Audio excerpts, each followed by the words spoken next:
America में खाली 3 करोड़ नशे के मरीज हैं और यकीनी तौर पर वहाँ रिसर्च होती है और वहाँ इलाज दरियाफ्त होते हैं और वहाँ से गाइडेंस दुनिया तक पहुँचती है चीज़ों के हवाले से। तो ज़रूर देखना चाहिए कि वो गाइडेंस क्या है और कामयाब गाइडेंस और जो गाइडेंस कामयाब नहीं होती उसके दरमियान फ़र्क करना भी ज़रूरी है।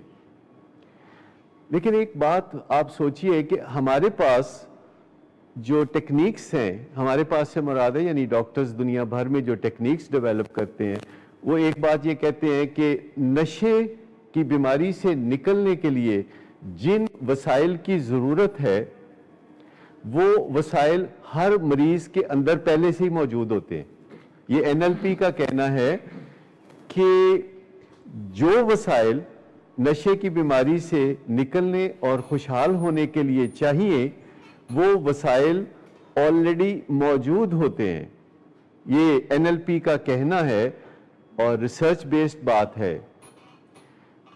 इस दुनिया में इंसानों की ज़िंदगी गुजारने के लिए जिन वसाइल की ज़रूरत होती है वो दुनिया में वसाइल पहले से ही मौजूद होते हैं। कोई ज़मीन के नीचे होते हैं, कोई मिट्टी के नीचे होते हैं, कोई इंसानों के इर्द गिर्द बिखरे होते हैं और इंसान उनको एक्सप्लोर करते हैं।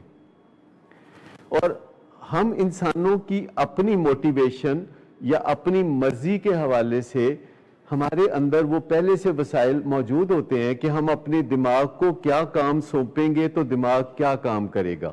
जो काम हम अपने दिमाग को सौंपेंगे, मिसाल के तौर पर अगर हम अपने दिमाग को ये काम सौंपेंगे कि मुझे नशे से निजात और खुशहाली चाहिए तो हमारा दिमाग उस काम पे लग जाएगा।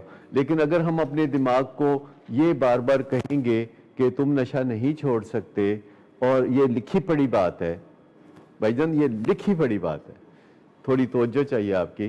तो जब अपने आप को ये बात कहेंगे कि ये लिखी पढ़ी बात है, जो कि लिखी पढ़ी बात नहीं है, एक्चुअली वो आपकी क्रेविंग का शाखसाना है, तो फिर आपका दिमाग फारिग बैठा रहेगा और दुकान बंद हो जाएगी। जब आप कोई काम कहते हैं कि मैं कर सकता हूं तो आप ठीक कहते हैं, जब आप कहते हैं कि मैं कोई काम नहीं कर सकता तब भी आप ठीक कहते हैं। जब आप कहते हैं कि मैं कोई काम कर सकता हूं तो दिमाग की दुकान खुल जाती है और जब आप कहते हैं कि मैं कोई काम नहीं कर सकता तो दुकान बंद हो जाती है। अब सोचने वाली बात यह है कि जो हम कहते हैं कि नशा छोड़ दो, तो ये भी बिल्कुल गलत बात है, क्योंकि जब हम किसी को ये कहते हैं नशा छोड़ दो तो उसका दिमाग पहले जो लफ्ज़ सुनता है वो नशा है, और नशा का जो लफ्ज़ है उसके दिमाग में पुरानी यादें और तस्वीरें पैदा करता है और उससे यूफोरिक रिकॉल आती है और आप उसे जिस जानिब भेजना चाहते हैं वो शुरू में ही अपनी राह गुम कर देता है। तो एडिक्शन एक डिपेंडेंसी है, एक इन्हिसार है। तो इससे जो बहाली है वो पर्सनल रिसोर्सफुलनेस है। पर्सनल रिसोर्सफुलनेस कि एक बंदा नशे पे डिपेंड करता है और एक बंदा अपने आप पे डिपेंड करता है। तो आप उसे क्या कहेंगे अगर आप अपने बच्चे को आइंदा कहना चाहते हैं कि वो नशा छोड़ दे और ये लफ्ज़ कहना मुनासिब नहीं है, तो आपको क्या अल्फाज कहने चाहिए? बंदा अपने मूड को ठीक रखने के लिए नशे पे भरोसा करता है, अब आपने उसको क्या कहना है कि अपने आप पे भरोसा करो।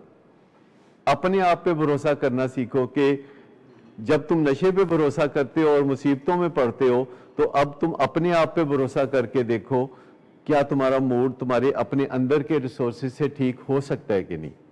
तो इससे पहले कि वो इस बारे में कोई चारा करे कि टेंशन ना ले, तो टेंशन उसके जहन में नई तुग़यानी पैदा कर देती है। सो हमेशा याद रखना चाहिए कि जब हम किसी से कोई बात करते हैं तो हम मुस्बत बात करते हैं, हमेशा मनफी बात को घुमा के एक मुस्बत रंग में हम बात करते हैं। जब हम किसी को कहते हैं शोर मत मचाओ तो उसकी बजाय क्या कहना चाहिए? खामोश रहें।